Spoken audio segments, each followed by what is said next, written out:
Good evening, all.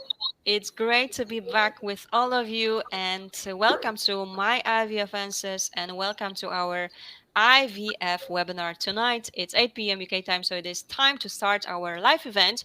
And perhaps you already know that Dr. Elias Tsakos is with us tonight. Hi, Dr. Elias. How are you feeling tonight? Hi, good evening, everyone. Hi, Caroline. Good evening. It's good to have you back. It's been on only I feel like it's been like few days that you've been here with us. So I'm very happy that you are back with yet another interesting topic. Thank you so much for bringing this topic. This is definitely a topic that is discussed very often, and it brings lots and lots of questions. And as always, we will start with Dr. Tsakos' presentation, but you will have a chance to ask your questions. So don't forget to type those in the chat section, and Dr. Tsakos will take care of them right after the presentation. And just to let you know, we will be finishing in 1 hour. So of course, please remember that even if we will not answer all of those questions tonight, I will forward those questions to Dr. Tsakos and his team from Embryo Clinic, and I'm sure that they will be able to help you out. Okay. And as always, I want to also mention that we are back here every single day, as you know, at 8 p.m. UK time, as we want to educate you, help you out, support you. And my IVF Answers is a part of European Fertility Society. And as you know, we are here just because we want to help you as much as we can. Even if it's an online event, we know that then definitely can help you out a bit as well. So thank you so much already for joining us tonight. I'm sure you have lots and lots of questions, and I guess now it's time to start with the presentation, right, Dr. Tsakos? Absolutely, Caroline. Great. Thank you so Happy much. to hear that. Let's go ahead then. Thank you. Hello, everyone. Thank you so much for logging in, and thank you for listening. I will try to be as short as possible so that we have plenty of time for questions. My topic today is egg donation, conception, pros, cons, and dilemmas. It's a fantastic title. I didn't choose it. It was given to me, but congratulations to the people who thought of this title. A short introduction. I have been in this job for about 30 years. I've been a gynecologist and fertility specialist, UK trained. And for the last 20 years, I'm practicing in Greece, seeing and treating international patients. I also have a small practice in Manchester in the UK, which is suffering at the moment because of the COVID situation. However, we do a lot of online consultations and webinars, and I'm very fortunate to be a member of the European Fertility Society and be able to share with you my knowledge and my experience. This used to be the standard fertility couple, a young couple, young woman, young man, and of course the child. However, over the last few years, this has changed to more like looking like this couple, a reproductively older couple wishing to have a family. And of course, there is single mothers wishing to start a family in their late 30s or early to late 40s. And because of this, egg donation has been a very valuable part of our everyday practice. So over the years, I have seen a huge change, especially in the last 10 years. There's been a huge shift from own eggs IVF to egg donation IVF. And this has been the paradigm, not only, of course, in Europe, but in the Western world, in the US, Australia, Canada, and so forth. So as fertility specialists, we're obliged to be able to offer our patients the options with regards to egg donation. Of course, there's a lot of challenges, there's a lot of dilemmas and advantages and disadvantages. So I will try to touch upon them very briefly, and I would be very interested in listening to your questions. And hopefully, I will try to be able to answer as much as I can. So, which are the indications for egg donation? I try to summarize on this short list. Advanced reproductive age. Of course, we're talking about the female reproductive age. Now, what is advanced? Used to be female age of over 35. Nowadays, with the advent of new technology and with the the advancement of our practice that has increased the success rates of own egg IVF in the late 30s female group. Advanced reproductive age is usually women over 40. However, there are cases of ovarian failure, like premature menopause, which, as we probably all know, it can occur as early as 25, 30, 35, late 30s. It would include ovarian failure secondary to surgical or medical chemotherapy or radiotherapy treatment of the ovaries.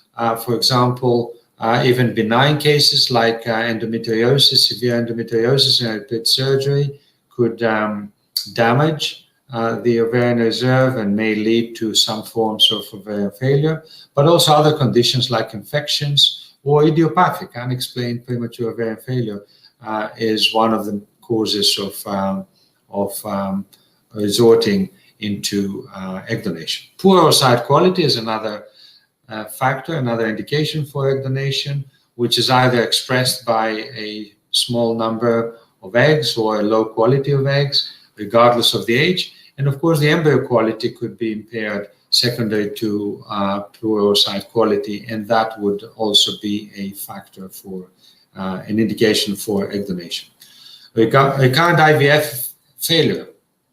So any couple who's failed multiple times to conceive through IVF would have an indication for egg donation, and also miscarriages and pregnancy loss could be an indication for egg donation, especially when it's associated with either poor oocyte quality through IVF or some sorts of ovarian failure or advanced reproductive age. Genetic disorders, either karyotype or gene disorders, could form an indication also for egg donation.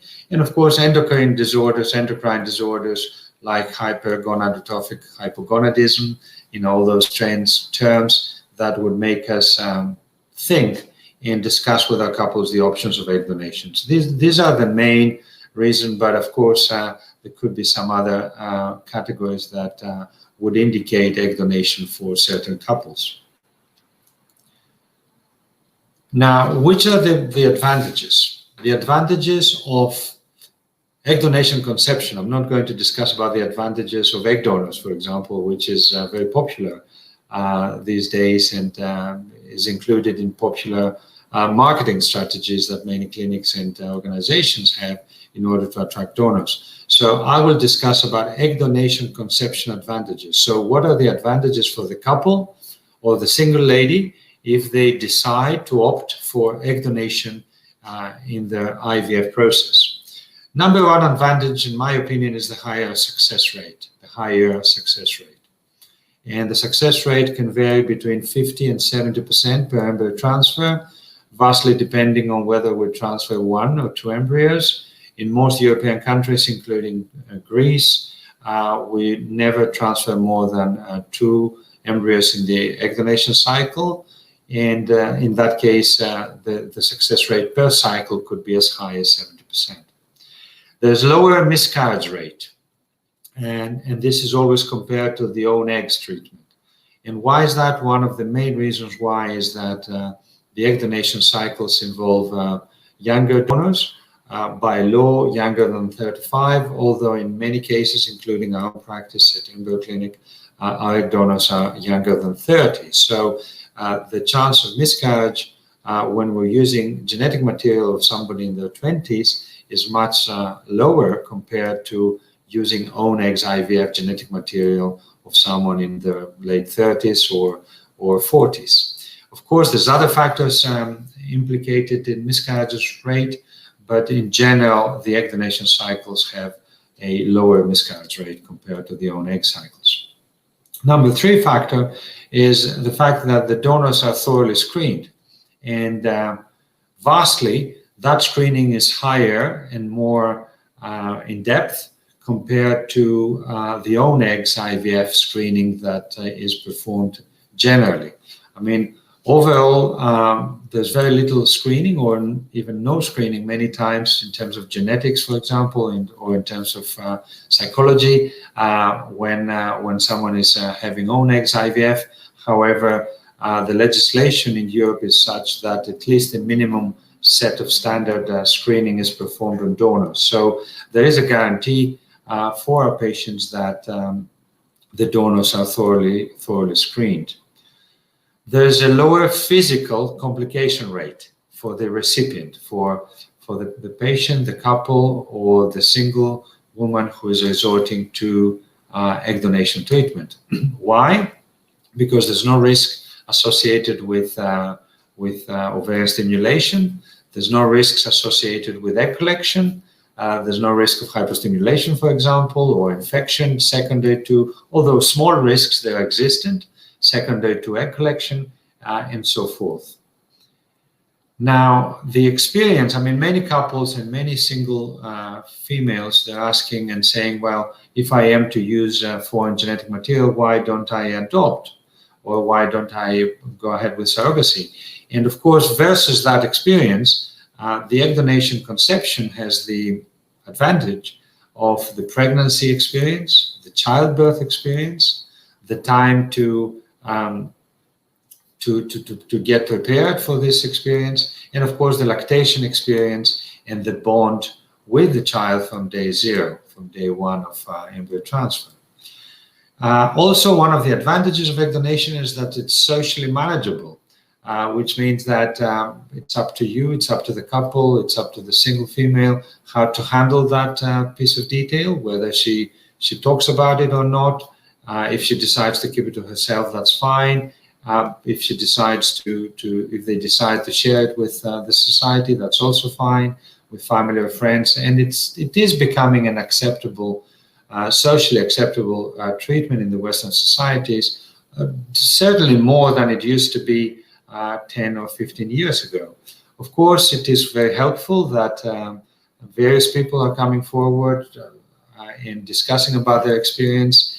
And we have found that this is helping other couples and other singles to move on to this kind of treatment. It is helpful that there's a lot of helpful societies all over the world speaking about egg donation, and therefore it has become socially acceptable. I mean, the European Fertility Society is doing their bit in that, and we're very thankful for all the educational and informative events. But it's also socially more acceptable. Even the older generation, even in the south of Europe, like Greece, which is a little bit more reserved society, is a little more traditional, has become acceptable. Even in countries like Italy, where due to religious issues and challenges, egg donation was not even legal up until a few years ago. It has become more of a norm. And in my opinion, this is a step in the right direction. A lot of people have worked very hard for that. And now we do have this socially acceptable solution for our patients. And we're very grateful for the fact that we're living in these times. Now, there's also another advantage, which is the matching flexibility. Now, most of us initially, when we started working in egg donation, maybe 20 years ago, we were very conscious of the fact that everyone wanted the sibling to look like them. And of course, there's a lot of matching criteria that we use, whether we use anonymous or not anonymous donors, whether we can use or disclose information or not. Yes, we do strive to have as much as a perfect matching as possible. However, it is very surprising that a good proportion of our patients, they don't want to match physically to themselves, and in a way they want to some other characteristics, physical or even genetic characteristics, that would give perhaps a better choice to the children. For example, related to the blood group of the child. If there's a rhesus negative mother, she would prefer this matching to match her blood group so that she has reduced pregnancy complications and so forth. So there is matching flexibility, and we try to satisfy reasonable wishes of our patients on a daily basis. And lastly, another big advantage is that overall in Europe, maybe not in the UK at the moment, maybe not in Italy, maybe not in some countries where egg donation is either illegal or not so available through some legislation issues. But overall, in Europe and in the US, of course, egg donation is available, is legal, regulated, and cost-effective. Now, please make a note of this cost-effectiveness issue, because you understand that it may be more and more expensive treatment if we compare it per cycle with the known eggs IVF, but if we take into account the success rate, it is a much more cost-effective treatment compared to own eggs IVF.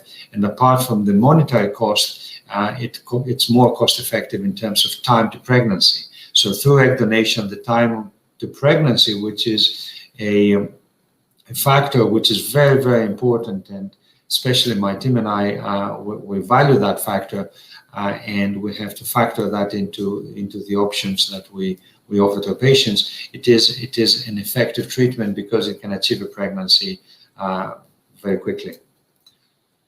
Now, which are the disadvantages? And there are some disadvantages. Number one, in my opinion, is the foreign genetic material issue.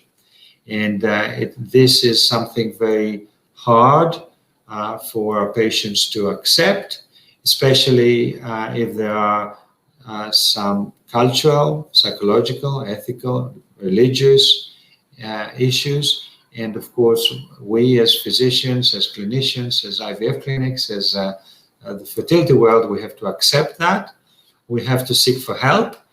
Thankfully, there's a lot of resources to assist our patients understand and perhaps alleviate those issues and those complexities in the likes of donor conception networks, like associations, societies, and so forth.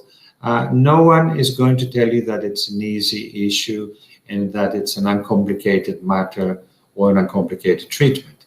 And in my opinion, all of our patients, they require a lot of time to address and adjust to this situation, and of course, get some help and get some support in facing those issues. Now, with regards to genetics, one important piece of information is the epigenetics issue, which means that not all of the material is foreign, and now there is some good evidence that a small proportion of DNA of the mother can pass on to the baby, and equally DNA of the baby passes on to the maternal circulation during pregnancy, which is a very important genetic issue that our patients should be aware of.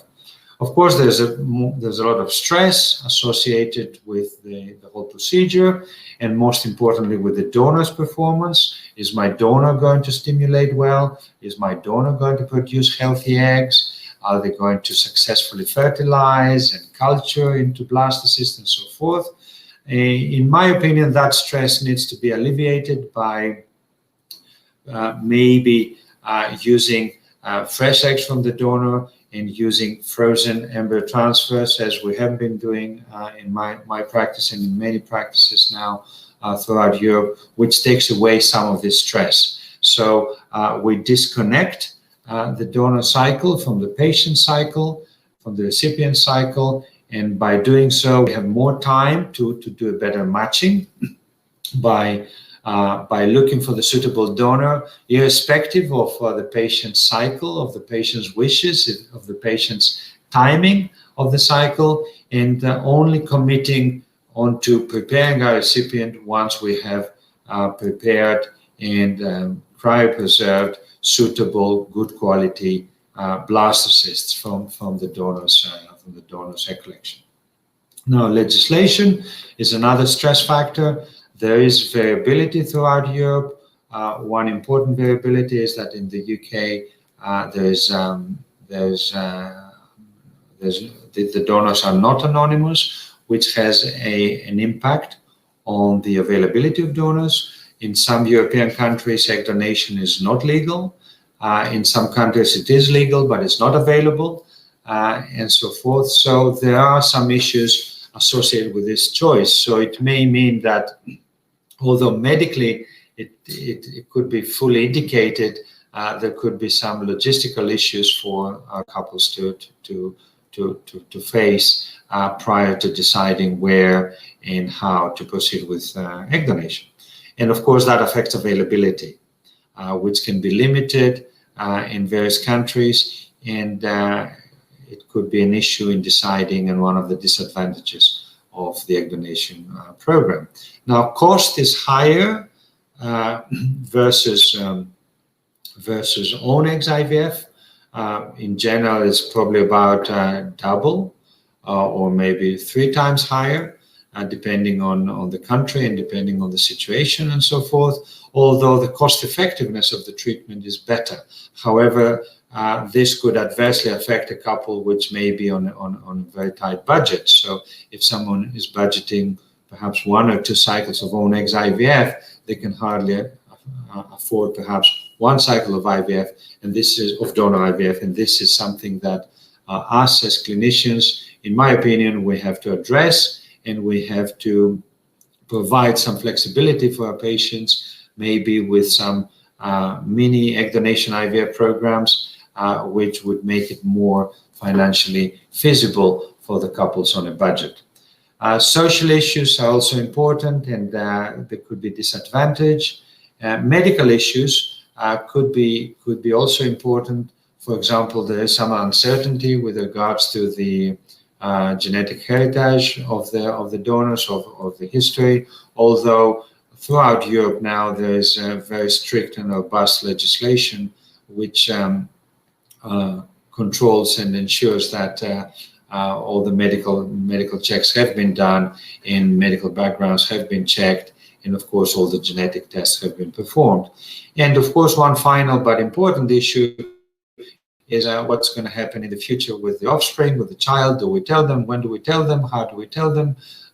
What support do we get, and so forth. And of course, again, the wonderful societies all over Europe and the counselors and our nurses, midwives, and associations would be able to provide advice on those issues.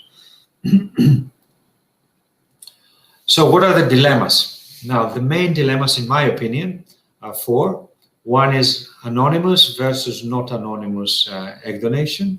I think we could dedicate a full session on those, just on this heading, and we would still not have answered all of it.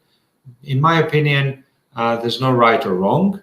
Ideally, we should have all the options. Sadly, we are restricted by the legislation of the countries we work in. So, for example, if I'm consulting in the UK, I only discuss about not anonymous egg donation because this is what's allowed in the UK. If I'm consulting in Greece, I'm only discussing the anonymity, the anonymous egg donation, because this is the only one allowed in Greece and in most of the European countries. Another big dilemma is at home or abroad. Difficult, complex, and it is part of your homework, and I would be delighted to answer questions based on that. My straight answer would be wherever makes you feel comfortable, and make sure before you decide that you have examined all the options. Of course, the COVID situation makes traveling even more complex. Sadly, this is a very, very sad fact, which we have been facing for the last year, and I'm afraid we will have it in front of us for a minimum of another 6 months or another year. So that again has to be factored in. Fresh or frozen eggs, another big dilemma. There are some medical considerations. There are also some logistical considerations and so forth. There's perhaps no right or wrong, depending on whether it is available or not available. I think it has to be touched upon the previous 2 issues. What is available in your clinic, perhaps locally, what is your international clinic is offering. In my clinic, for example, at Embryo Clinic, we always use fresh eggs from the donor, and we use frozen cryopreserved sperm from the from the partner, and we create blastocysts, and we disconnect that from the recipient cycle, and we freeze the blastocysts. And then we work with our recipient, working on the schedule, working on the time that they wish to come out, and of course, focusing on the ultimate perfect preparation for the embryo transfer. We have audited our results by using, in parallel, using fresh eggs and fresh embryo transfers.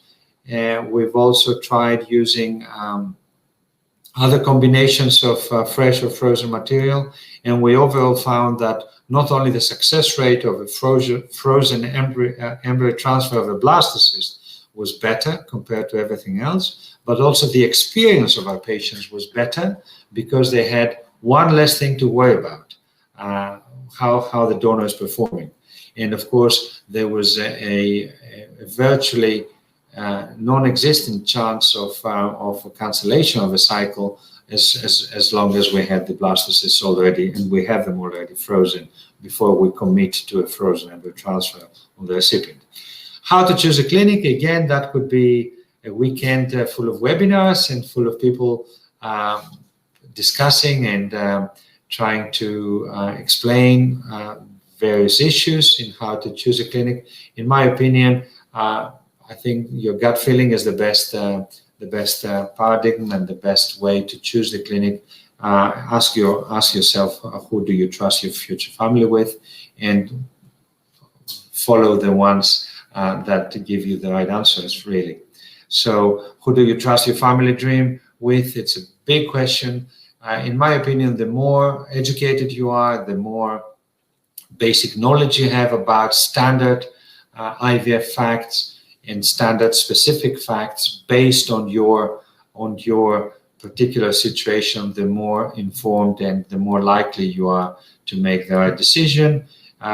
It's not an easy journey, whether it's your clinic next door or whether it's a clinic abroad or whether it's a clinic very far away. It's a difficult decision, but make sure that you've done your homework before you've reached that decision. Now, a few things about Greece. I only have 5 more minutes.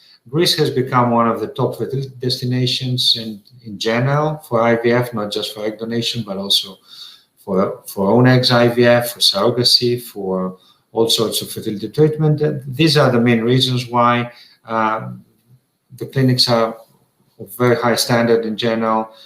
There's regulation and quality assurance. Just to give you an example, we are obliged to have 2 ISO standards of quality control, which is not the standard in most of European clinics, in order to apply for license and renewing of our license. And of course, there's very, very robust quality systems in place. The legal framework is considered in Greece quite liberal.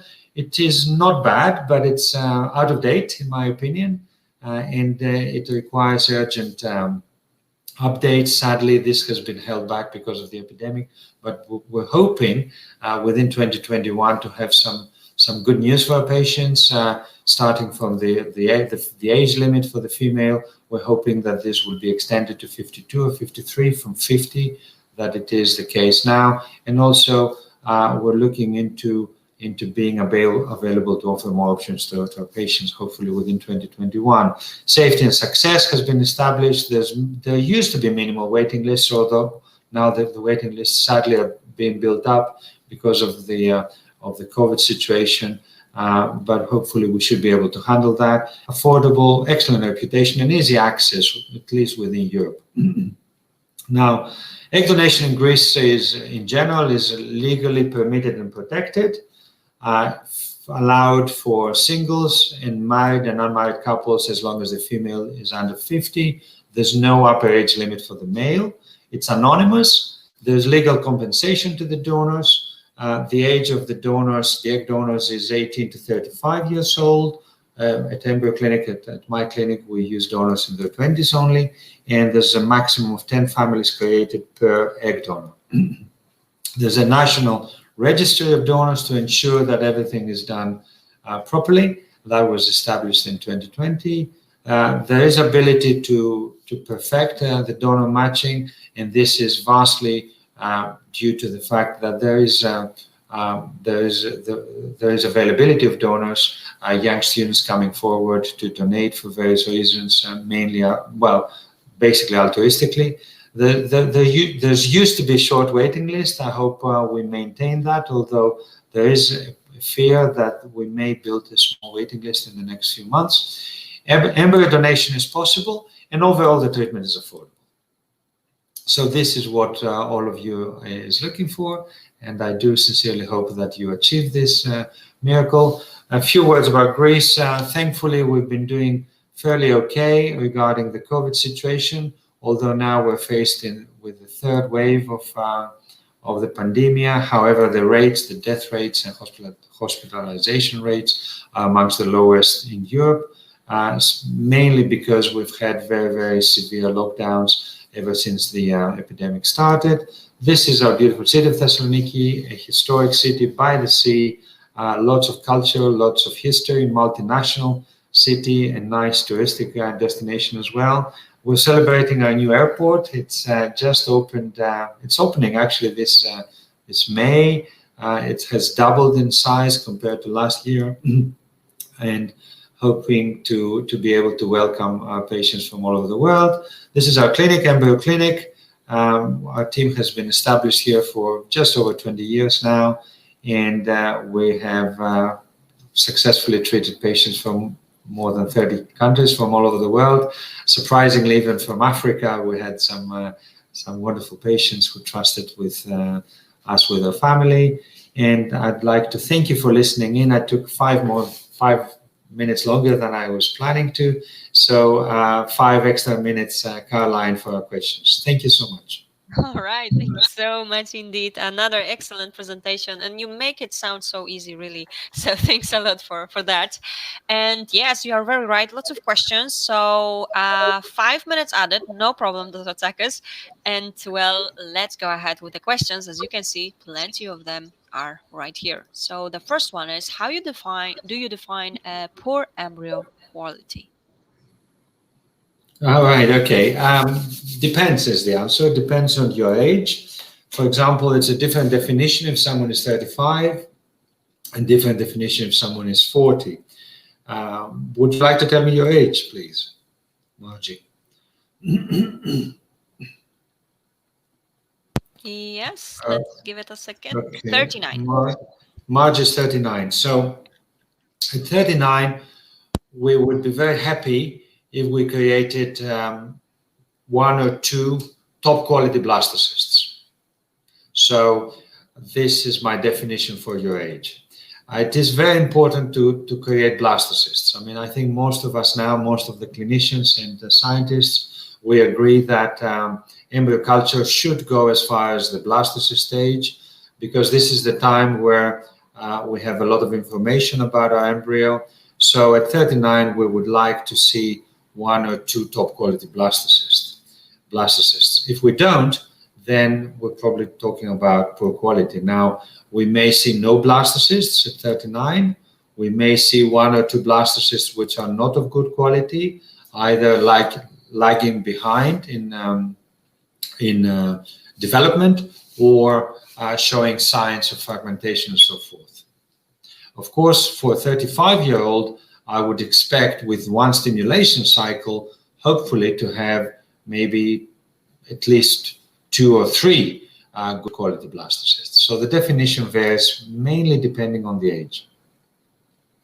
All right. Again, thank you so much for your very first question and your thorough answer. Okay, let's have a look at the next question, also from Margie. Is it necessary for embryo from egg donation to be biopsied? Margie, thank you. In my opinion, no. And also in Greece, it's not legal. We cannot, it's not legal to do, presumably biopsy, you mean PGTA or pre-genetic screening. So in my opinion, it's not necessary, because we're talking about young, healthy, potentially fertile, or donors with non-fertility. So there's no indication to look for aneuploidies. All right, thank you. And yes, there was yes from Margie as well here, right? Okay. And let me just have a look. Okay, next question is up. Is it possible to have a miscarriage with embryo donation? Of course, I'm afraid yes is the answer. Absolutely yes. I mean, what I said in my presentation is that generally miscarriage rate is lower with egg donation and embryo donation, for that matter, versus own eggs IVF. However, miscarriages happen, and no one and nothing in the world can ensure that they're not going to happen. This is a human issue. Of course, egg donation usually is used for women with some sort of adverse reproductive history or advanced age. So the chance of having issues other than embryo quality is there, and therefore miscarriage rate is a combination of the quality of the embryo, which with embryo donation is as near perfect as possible, and of course the quality of the environment that we implant it in, and the quality of the recipient. So yes, it is likely. I mean, we've always thought that a big element, a big proportion of miscarriages, and this is indeed true, is due to the embryo quality. But we've always known, and we know that only too well, that that the implantation environment, which involves not only the uterus but also all the pelvic environment, but of course the hormonal, the biochemical, the blood environment of the female is also important. Unfortunately, women are resorting to, and this is one piece of advice perhaps, don't wait until you become late 40s before you resort to egg donation. And miscarriages and the ability to carry a healthy pregnancy is one of these reasons. So if there is an indication for donation, and if you have exhausted your chances of own eggs IVF, do not delay too much your egg donation IVF, because then there may be additional factors which will adversely affect implantation and pregnancy performance. And again, thank you so much for yet another question. And I will go straight to the question from Joy, okay? Can low progesterone cause miscarriage? The straight answer is yes, although the question is how low is low and how do we measure it? In general, progesterone is an important hormone for both achieving and sustaining a healthy pregnancy. However, our ability to measure the levels and our ability to agree on what is the perfect level is anywhere near perfect. So yes, it can cause miscarriage, but no, we can't be sure how low is low and so forth. In general, in my practice, because I'm very wary of, and I do have anxieties as to whether it's absorbed properly and what's the best route of administration. I mean, we're having conferences every year regarding what's the best route of administration and whether we should combine the routes, use the oral, the vaginal, what's best, is it the injectable and so forth. Is it just progesterone, or should we add estrogen, for example, or even other hormones, especially in own eggs IVF and so forth? It's an endless discussion. In my opinion, progesterone is important, and we need to ensure that we're giving it at the right dose, maybe a little bit higher than the standard recommendation, just to ensure that absorption is 100%. And thank you again for that. And let me go to the next question. I would like to know what would be the best option for a single woman, 43, fresh frozen egg donation plus sperm donation, or an embryo adoption?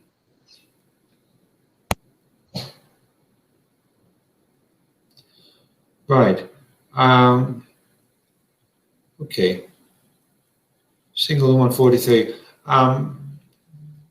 Well, to be honest, I can't see a huge difference between the two options. So, as I said, in my practice, I use fresh eggs and frozen blastocysts. We have audited that in our hands. It produced better results and better experience. So I can't see any difference in what you're saying now. That's my opinion. So embryo adoption, doesn't differ much from fresh egg donation with sperm donation, to be honest. So whatever you choose, ensure that the clinic can guarantee that you have top quality blastocysts, whether they're produced from fresh or frozen egg donation perhaps is not that important, or whether there's already embryos available of top quality. All right, understood again. Thank you so much. Next question is from Bubble. What's your perspective on telling the child that was convinced with the help of egg donation? I do not have a blanket opinion on this. With my limited counseling knowledge, I would suggest that you find a good counselor, and I suggest that each couple and each individual are different, and there's no right or wrong. There's what's right or wrong for you. So for some couples, depending on the social circumstances, depending on the backgrounds, the religion, and so forth, it may be best to tell the child when the child is, for example, at the proper age. What is the proper age of the child depends on the child also. So please do not try to sort everything out before you even get pregnant, because it's virtually impossible. You're not going to be the same when you're pregnant. You're not going to be the same when you have a newborn, when you have a toddler, when you have a teenager, and you don't know what kind of a child you're going to have.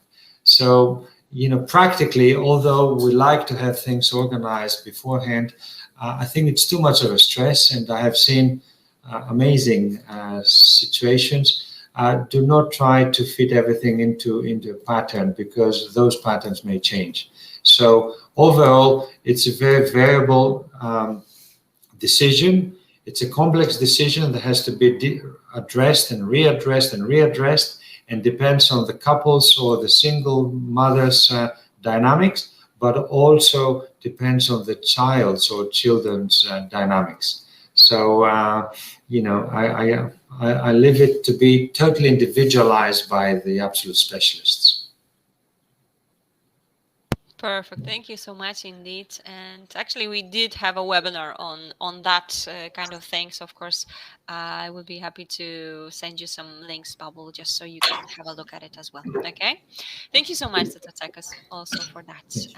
Okay, let's have a look. So, is it safe to eat hemp seeds during IVF cycle? Could it affect an egg donation cycle? Asking because of CBD content. I'm sorry, Margie, I do not know. I can't answer that question. All right, of course. Understood. Thank you. Next question from Nicoletta. Is it usual for patients to choose egg donation conception in order to avoid hereditary disease? Yes, absolutely is the answer. Absolutely. And this is one of the indications for egg donation. Okay, thank you. Okay, and if you can mention that, yes, I want to find out about the COVID vaccine and the fertility treatment. Right, thank you for this question. I mean, at the moment, vastly in Europe, we can't choose if we are going to have the vaccine or not. So all we do is wait for the national guidelines to tell us if we are candidates or not. So I don't know which country you live in, but nowhere in Europe, as far as I know, we can choose. So in general, fertility patients who are low-risk patients for COVID disease, younger patients in their 30s or 40s, when they're not eligible for the vaccine. Now, if you are eligible, either because you are a health worker or a carer, or when you become when your time comes with the vaccine, my general advice, although you have to follow the local guidelines, is go ahead and have it. Have the vaccine when it becomes available. I think this is the overall standard advice. Now, some societies, some scientific societies, and this is the standard advice in the UK and in the US, even related to fertility or even natural conception. There was some concerns whether women prior to conception, whether they should not have the vaccine or not. But I think it's very clear now from the American and the UK societies that if your turn comes, go ahead and have the vaccine. All right, excellent. Thank you so much for that question indeed, and of course for your help. Okay, and this is definitely interesting. Is there any shortage of donors for matching due to COVID? Hi, Cheryl. Sorry I can't see you, but thank you for listening in and asking the question. Frankly, no, at the moment. I mean, it's been a surprising situation in which a lot of donors, especially in our practice, came forward because of COVID, wishing to donate to help couples. So there's no shortage of donors at the moment. However, there is concern that most of the clinics, including ours, because there's a lot of patients now wishing and waiting to come out. Basically, our international patients stopped coming out for almost a year now. And so there is this concern, not from the donor's point of view, but from the clinic's ability point of view to treat properly if there's huge numbers coming in. So my straight answer is no. Thankfully, the donors are coming forward, and we've had no shortage. Maybe because they're staying at home and they're not going to university, and there's a lot of altruistic energy in Greece at the moment. People wish to donate, people wish to donate blood and so forth. So thankfully there's no shortage of donors, but there is a small concern whether the clinics would be able to deal with a sudden influx of patients that we're expecting from the middle of May onwards. Okay, excellent. Thank you so much indeed for that. And let's go ahead with the next one, okay? This is again the question in regards to egg donors. Can the child from donor egg have the right to contact the donor at 18? Not in Greece. Not in Greece. In Greece, it's anonymous. And as far as I know, the same applies to Spain, the Czech Republic.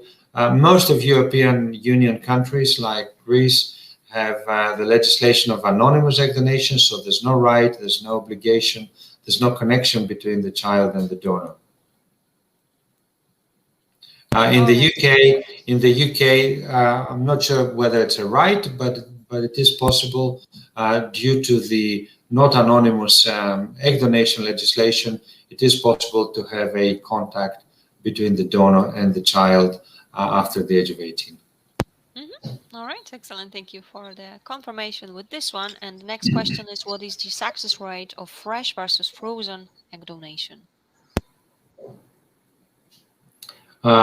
Presumably you mean fresh eggs and frozen eggs. It's very difficult to quote because most of clinics, they either do one method or the other.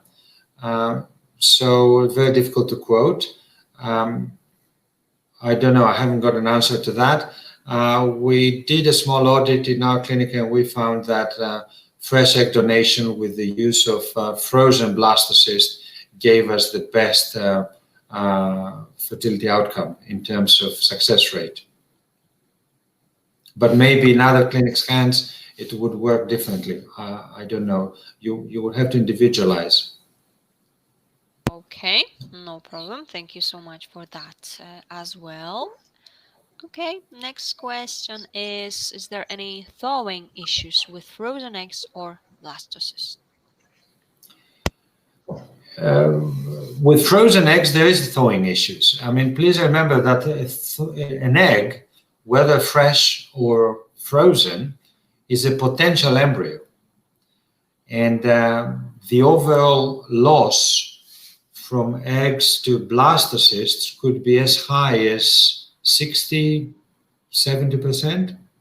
So, for example, if you have 10 eggs vitrified from an egg donor, yes, you may have 7 or 8 fertilized. And equally, when you have fresh eggs, you have a loss in fertilization. And then you may have another 50% loss in culture. Unfortunately, I am aware of clinics, for example, using frozen eggs, and they're using a much smaller number than 10, for example. They're using batches of 3, so maybe 6 eggs. So with 6 eggs, yes, you may have only 4 fertilized. And then out of those, you may have 1 or 2 blastocysts. So it's not so much the fresh versus frozen issue as it is the fertilization effect and the culture effect. And if, we must be prepared for losses, whether it's fresh eggs or frozen eggs. And in my opinion, this is causing a lot of stress, not only to our couples, not only to the donors, because the donors are stressed also. They're human beings, they're taking part, they're making decisions, they want to help. They get very disappointed when they find out that they have, for example, small fertilization or small rate of blastocyst formation. But also there's a lot of stress within the clinic.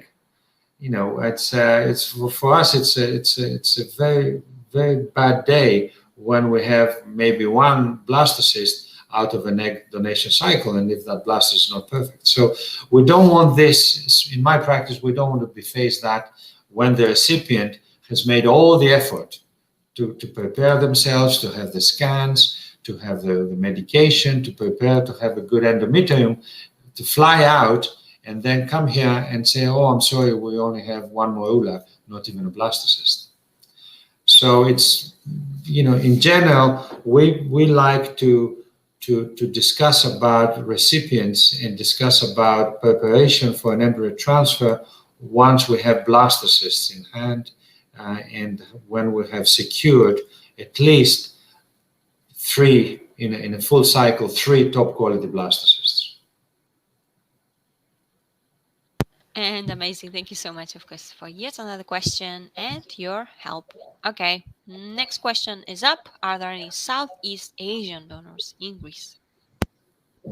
I don't know about Greece, maybe in Athens, because there is a bigger Asian community in Athens. In Thessaloniki, no, is my answer. I'm sorry. We do have a starting population of Asians, some wonderful people.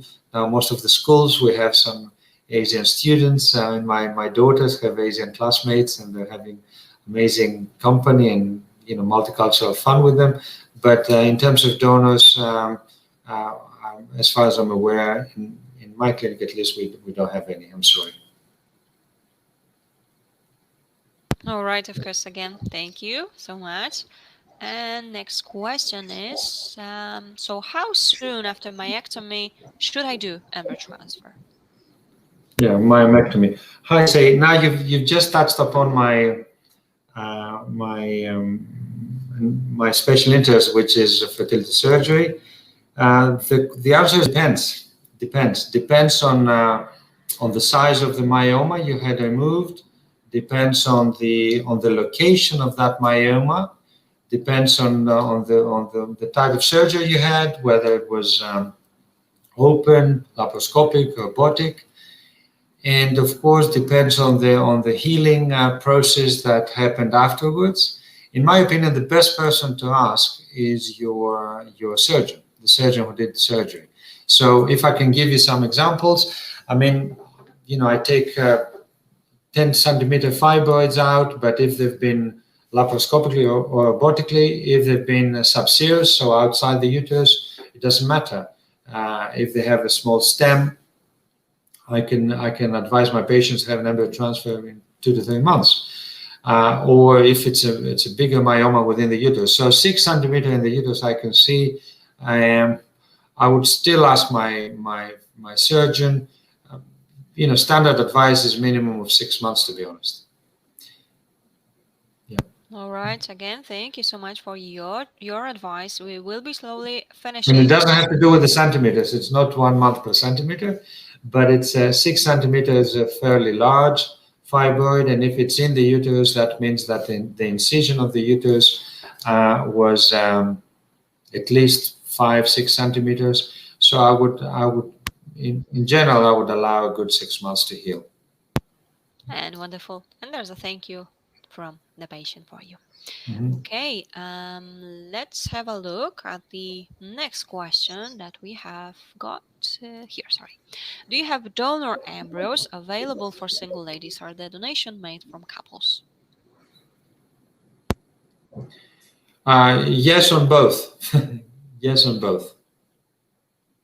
Helen Knox. So yes, we do have donor embryos available for single ladies, and yes, donations are made from couples. All right. Thank you so much for the confirmation. And so, do your donors get the COVID vaccine before donating? Also, what is your view in which trimester surrogate mothers should get their COVID vaccine if they didn't implantation? Yeah, hi Angela. I think I answered a couple of questions from previous webinars. Thank you for listening in. The answer is whenever it's available. I mean, at the moment in Greece, it's unlikely for the donors to get a vaccine before maybe July or August. So if most of the donors at the moment, if not all of them, they haven't received the vaccine. They may have received it if they're health workers or if they care for a disabled person or an older person. Now, surrogate mothers, again, depends. I mean, by law, surrogate mothers, surrogate carriers in Greece are between 25 and 45 years old. So it's unlikely that they will have had the vaccine, and it's unlikely that they will have it before July. So it's not up to us to choose. It's the government guidelines.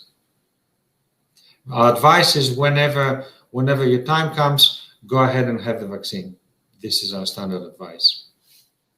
All right, thank you so much. And this is a question you have answered a few times during our webinars, so let's have a look. I am 49 and will be 50 in November. What is the cutoff age? Yeah, well, the cutoff age at the moment is 50.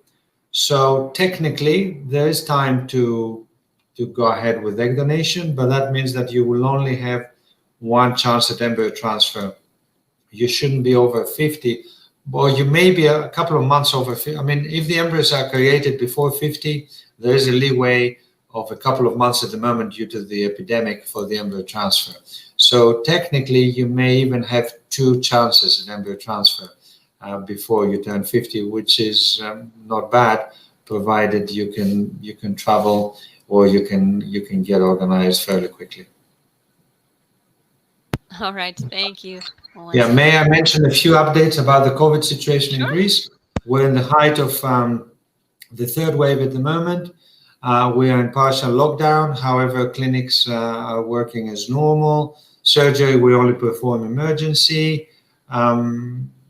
It's not as bad as in many countries. However, there's a lot of measures out there. Restaurants, hotels are closed. So we discourage people to come out, to be honest, before maybe the end of April or beginning of May. There's been some government declarations that the tourism gates will open in May. Now, at the moment, there's 7-day quarantine for patients coming from Europe. There's no flights available for anyone outside the European Union. The UK flights are considered European flights still, thank God, despite the Brexit. I mean, we do have 2 or 3 UK patients and a couple of Italian patients a week at the moment. Oh, my colleague is saying we had a French patient this week as well. So these are people who really wanted to move on, but it is complex. They have to have a COVID test when they leave their country. They quarantine here for a week. Of course, they can break the quarantine to visit the clinic on a doctor's note, and then they can break the quarantine if they are to fly out. So it is possible, but it is complex. We're hoping to become less and less complex in the next few weeks. All right, excellent. Thank you so much for that, for sure. Okay, let's have a look. We will be finishing, but we have those 5 minutes, right, Dr. Tsakos? So let's have a look at this question. So why do donor eggs have more screening than your own eggs? If the patient had the same level of screening, could this potentially assist the patient using own eggs rather than donor eggs? Very, very good question, Emma. Thank you. Thank you so much. Yeah, why? I can specify what test they're having. I mean, egg donors in Greece are having extra karyotype DNA testing, which the majority of own eggs patients do not have. And yes, that could reveal some issues that would alter our approach. Egg donation egg donors have full cystic fibrosis screening, the full gene of cystic fibrosis, which is what the majority of ONX patients do not have. Most of them haven't even heard of it before. And again, sometimes we identify some issues that may affect fertility. They have the Fragile X genetic screening, which is some genetic screening affecting mental disorders, which may not have an impact on fertility, but it definitely has an impact on the offspring. And of course, they have a full endocrine profile. They have full screening in terms of psychology. They have biochemical profiles. They have the pap smears sorted. They have all the infection screening and so forth. And on top of that, in Greece, they have the genetic thalassemia screening. So, I mean, my usual quote to my patients is that I know about my donors more than I know about myself. And this is vastly true. So, yes, it may, if ONX patients had that screening, then they may have a better chance. So, why are these extra screenings? Why aren't they performed? The answer is I don't know. Certainly in the UK, they're not performed. They may be considered after multiple failures. In my practice in Greece, to be honest, even ONEC patients have at least a karyotype test and at least the standard cystic fibrosis gene test, the most common gene, which is DF508 test. But yes, unfortunately, in most practices, these are not included in the baseline testing, presumably due to cost issues. Wonderful. Thank you indeed once more for that. Okay, and let me just go ahead with the next question. I believe, let me just go, sorry. Okay, here it is. Sorry, this is actually, yes, Spain just changed laws a couple of weeks ago from 2066. Sorry, UK allow after. Okay, sorry, this is just the comment. Okay, sorry, didn't see that. Okay, let's have a look. Sorry, how big is the risk of disease or miscarriage on age 49? Well, presumably, Tani, you're talking about egg donation. So with egg donation or embryo donation, the chance of disease of the offspring or chromosomal anomaly depends on the age of the genetic material donors. So if the egg donor is in their 20s, the chance is negligible. Of course, then there's a chance associated with the sperm donor, whether it's a partner or a sperm donor from a bank. Now, however, a pregnancy at 49 is a potentially complex pregnancy, potentially a high-risk pregnancy based on the female age. So it has to be managed as such by a very experienced obstetric team. However, provided that all the necessary tests have been performed beforehand and provided that essentially there's no major medical issues, the vast majority of pregnancies conclude with a healthy pregnancy and a healthy delivery. Now, miscarriage rate, of course, may depend on some background issues of the carrier, of the 49-year-old.